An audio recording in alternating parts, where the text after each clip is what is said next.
എല്ലാവർക്കും അറിയാവുന്നൊരു പേരാണ് കൊളംബസ്. തൻ്റെ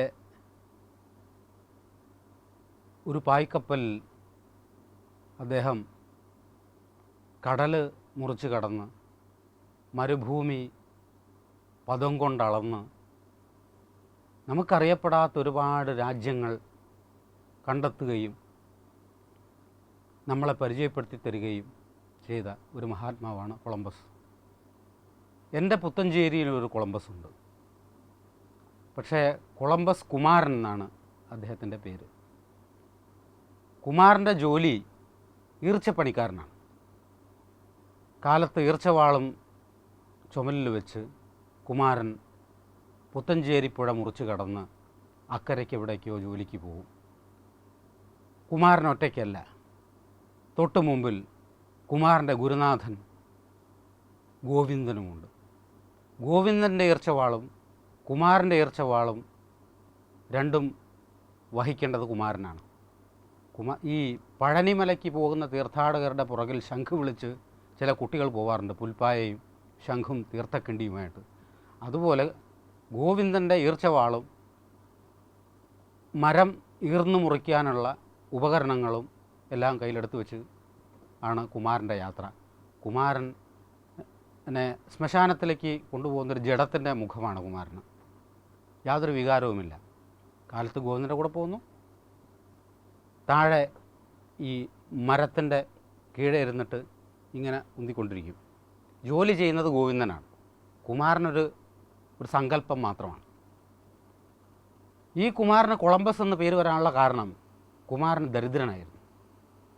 കുമാരന് 4 പെങ്ങന്മാരെ സമ്പാദിച്ചു കൊടുത്തുകൊണ്ട് കുമാരൻ്റെ അച്ഛൻ പുത്തഞ്ചേരി പുഴയിൽ ഒരു കർക്കിടക മാസക്കാലത്ത് ഒരു തോണി മറിഞ്ഞ് മുങ്ങി മരിച്ചു.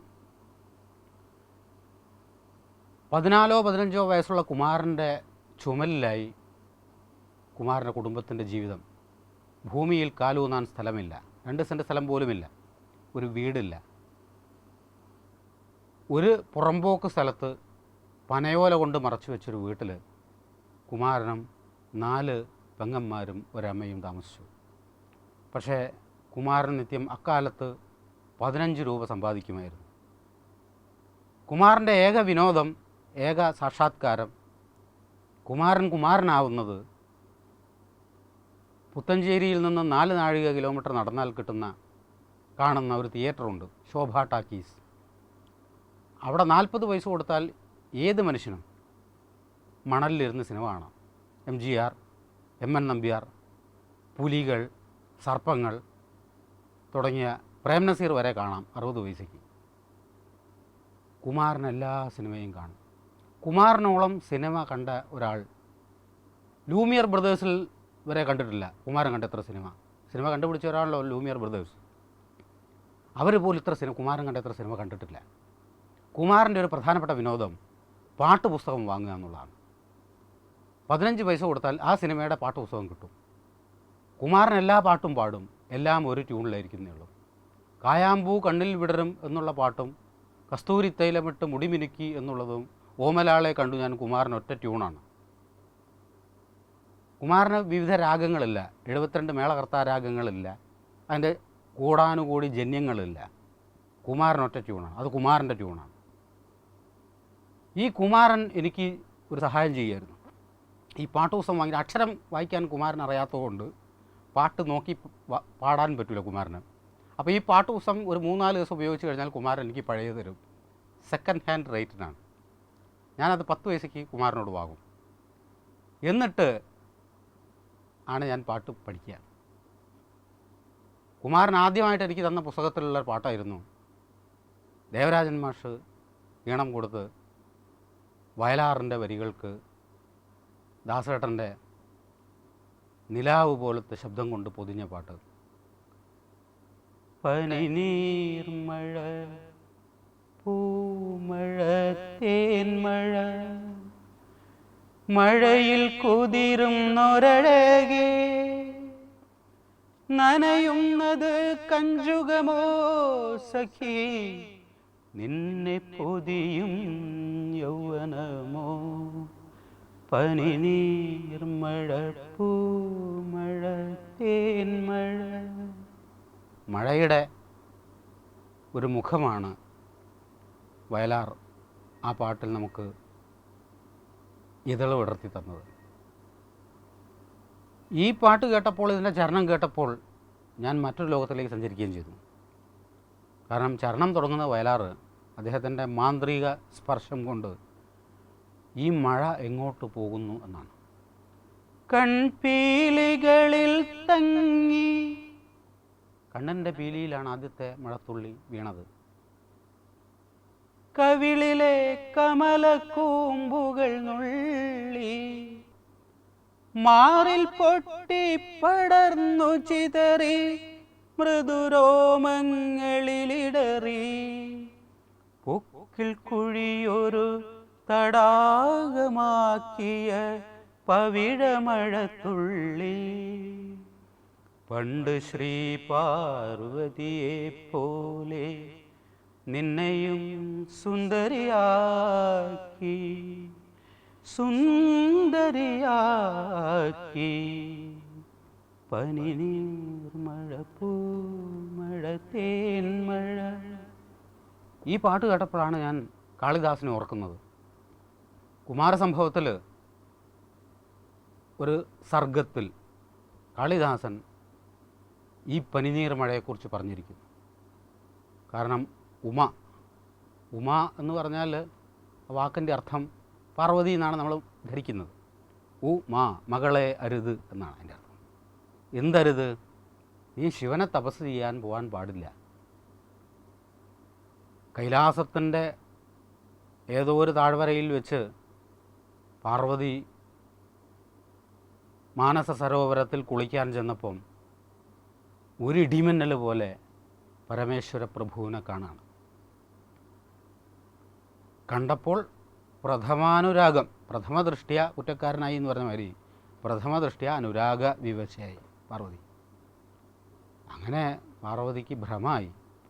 അന്ന് മൊബൈലൊന്നുമില്ലല്ലോ കൈലാസത്തിലേക്ക് വിളിക്കാൻ, വെബ്സൈറ്റ് ചാറ്റിങ്ങുമില്ല. ഭൂർജവൃക്ഷത്തിൻ്റെ ഇലയിൽ നാരായം കൊണ്ട് എഴുതി അയക്കണം ലേഖനം. പ്രണയലേഖനം എങ്ങനെ എഴുതും? ഒരു മുനികുമാരികയല്ലോ എന്ന് വയലാർ ശങ്കിച്ചിട്ടുണ്ട്. അങ്ങനെ പാർവതി ശിവനെ അന്വേഷിച്ച് നടക്കാൻ തുടങ്ങി. കണ്ടു, പ്രണയം അഭ്യർത്ഥിച്ചു. ശിവൻ നിഷ്കരുണം നിരസിച്ചു. ഇഷ്ടമല്ല എനിക്ക് തന്നെ എന്ന് തന്നെ നിർദാക്ഷിണ്യം ശിവൻ പറയും. എന്നാൽ താങ്കളെ ഞാൻ കല്യാണം കഴിക്കുമെന്ന് ഷാഠ്യം ഇവിടെയും തുടങ്ങി. പെണ്ണുരുമ്പെട്ടാൽ ബ്രഹ്മനും തടുക്കാൻ പറ്റില്ല എന്നാണല്ലോ ശാസ്ത്രം. അങ്ങനെ അന്വേഷിച്ചു, പ്രണയമായി. തപസ് തുടങ്ങി. പഞ്ചാഗ്നി മധ്യത്തിലാണ്, 4 ഭാഗത്തും തീയും മുകളിൽ ജ്വലിച്ചിരിക്കുന്ന സൂര്യനും. ഈ തപസ്സിൻ്റെ ഒരു മൂർധന്യതയിൽ തപസ്സിന് ഇറങ്ങാണ് വീട്ടിൽ നിന്ന് അമ്മയോട് അനുഗ്രഹം വാങ്ങി, അച്ഛനോട് അനുഗ്രഹം വാങ്ങി, പഞ്ചാഗ്നി മധ്യത്തിലേക്ക് കൈലാസ സാനുവിലേക്ക് പോകുന്ന പാർവതിയോട് അച്ഛൻ വിളിച്ചു, ഉമാ മകളെ അരുത്, മകളെ അരുത്. അതാണ് പിന്നീട് പര്യായമായത്. പക്ഷേ മകൾ അച്ഛൻ്റെ ആ പിൻവിളിക്ക് കാതോർത്തില്ല. തപസ് ചെയ്തു. വർഷങ്ങളോളം തപസ് ചെയ്തപ്പോൾ ശിവൻ ഒരു വൃദ്ധ ബ്രാഹ്മണനായിട്ട് വേഷം മാറിയിട്ട് പാർവതിയെ കാണാൻ വരുന്നു. എന്നിട്ട് ശിവനെക്കുറിച്ച് ഇൻ്റർനാഷണൽ പാര പറഞ്ഞു കൊടുക്കുകയാണ്. ശിവൻ ശ്മശാനത്തിലെ ഭസ്മമാണ് ധരിക്കുക. ശിവൻ്റെ വാഹനം യമഹയല്ല, അത് കാളയാണ്. അദ്ദേഹത്തിൻ്റെ കഴുത്തിൽ രുദ്രാക്ഷമല്ല, അദ്ദേഹത്തിൻ്റെ കഴുത്തിൽ സർപ്പമാണ്. അദ്ദേഹത്തിൻ്റെ മൂർധാവിൽ വേറൊരു പെൺകുട്ടി ഒളിച്ചിരിപ്പുണ്ട്, ഗംഗ. സപത്നിയായിട്ട് ജീവിക്കേണ്ടി വരും. എല്ലാം പറഞ്ഞപ്പോൾ എനിക്കത് മതി, എനിക്ക് കുഴപ്പമില്ല. ചുടലയിലാണ് താമസം, ആയിക്കോട്ടെ, ഞാൻ താമസിച്ചോളാം. ഈ ഷാഠ്യത്തിൻ്റെ മൂർധന്യതയിൽ പാർവതി വഴങ്ങില്ല എന്ന് കണ്ടപ്പോൾ അവൾ വാടിയിരിക്കുന്നു താമരത്തണ്ട് പോലെ. ശിവനെ തോന്നി, ഇനി ഇവളുടെ അടുത്ത് നടക്കില്ല. പ്രണയം മറ്റെന്തിനെ ഗൗനിക്കേണ്ടു എന്ന് വിജയലക്ഷ്മി ഒരു കവിതയിൽ പറഞ്ഞിട്ടുണ്ട്. മറ്റൊന്നിനെയും ഗൗനിക്കാതെ പ്രണയം പാർവതിയുടെ പക്ഷത്തേക്ക് ഭാരം കൂടുകയും ശിവൻ്റെ തുലാസിൻ്റെ തട്ട് ഉയരുകയും ചെയ്തു. അപ്പോൾ ശിവൻ എന്ത് ചെയ്തു വെച്ചാൽ ഒരു മഴ പെയ്ച്ചു. ഒരു മഴ ഇവിടെ ഈ 5 അഗ്നിയുടെ ചൂടിൻ്റെ നടുക്കിരിക്കുകയാണല്ലോ. അപ്പോൾ ഇവിടെ തണുപ്പിക്കണം, മനസ്സ് തണുപ്പിക്കണം, ശരീരം തണുക്കണം. അതിന് മൂർധാവിൽ ഇപ്പോൾ ഭ്രാന്ത് ഉള്ള രോഗികൾക്കൊക്കെ നമ്മൾ ചികിത്സക്കാർ അഷ്ടാംഗ ഹൃദയപ്രകാരമൊക്കെ സാരസ്വതാരിഷ്ടം കഴിക്കാൻ കൊടുക്കും. മാനസമിത്ര വടകം മൂർധാവിലിടും. തണുക്കാനാണ് ശരീരം, എല്ലാ നാഡീവ്യൂഹങ്ങളും തണുക്കാൻ, തന്മൂലം മനസ്സ് തണുക്കാൻ. അതാണ് ചികിത്സാശാസ്ത്രം. അതുപോലെ ഒരു മഴ കൊണ്ട് ശിവൻ പാർവതിയെ തണുപ്പിക്കുകയാണ്. പ്രഥമ ഉദക ബിന്ദവഹ എന്നാണ് കാളിദാസൻ ഇതിനെക്കുറിച്ച് പറഞ്ഞത്. ആദ്യത്തെ ഉദക ബിന്ദവഹ, വെള്ളത്തുള്ളി. ഈ മഴയിലെ ആദ്യത്തെ വെള്ളത്തുള്ളി സ്ഥിതാക്ഷണം പക്ഷ്മസുതാടിതാധര പയോധരോത്സേധ നിവാദചൂർണിത വലീഷു തസ്യാ സ്ഖലിതാ പ്രഭേദിരേ ചിരേണ നാഭിം പ്രഥമ ഉദക ബിന്ദവഹ. ആദ്യത്തെ വെള്ളത്തുള്ളി സ്ഥിതാക്ഷണം, പക്ഷ്മം കൺപീലി, പക്ഷ്മം കൺപീലിയാണ്. അവിടുന്ന് സുതാടിതാധര, വിറയ്ക്കുന്ന ചുണ്ടുകളിലേക്ക്. മഴ വീണ്ടും കോരിച്ചൊരിഞ്ഞ് ഹിമാലയ ശൃംഗത്തിന് പെയ്യാൻ തുടങ്ങി. അത് പയോധരോത്സേധ നിപാത ചൂർണിത, പയോധരത്തിലേക്ക്, പാല് ധരിക്കുന്ന, അതായത് മുലകളിലേക്ക് വീഴുകയും അവിടുന്ന് ചിരേണ, പതുക്കെ ക്രമേണ, നാഭിയിലേക്ക് വീഴുകയും അവിടെ ഒരു തടാകമാകുകയും ചെയ്യും. ഈ ചിത്രമാണ് വയലാർ എനിക്ക് കൊളംബസ് കുമാരൻ കൊണ്ടുതന്ന പാട്ടുപുസ്തകത്തിലെ ആദ്യത്തെ പാട്ട്, ഭൂമിദേവി പുഷ്പിണിയായി എന്ന ചിത്രത്തിലെ പാട്ട്. ആ കവിത കാളിദാസ സ്വാധീനം കൊണ്ട് വയലാർ ആ കവിത പരിഭാഷപ്പെടുത്തുകയല്ല, തൻ്റേതായ ഒരു വെളിച്ചം, ഒരു ടോർച്ച് കാളിദാസ കൃതിയിലേക്ക് അടിക്കുകയായിരുന്നു. പനിനീർമഴ, പൂമഴ, തേന്മഴ, മഴയുടെ വിശേഷണമായി. അത് കാളിദാസൻ്റേതില്ല, അത് വയലാറിൻ്റെ മഴകളാണത്. പനിനീരിൻ്റെ മഴയും പൂമഴയും തേന്മഴയും.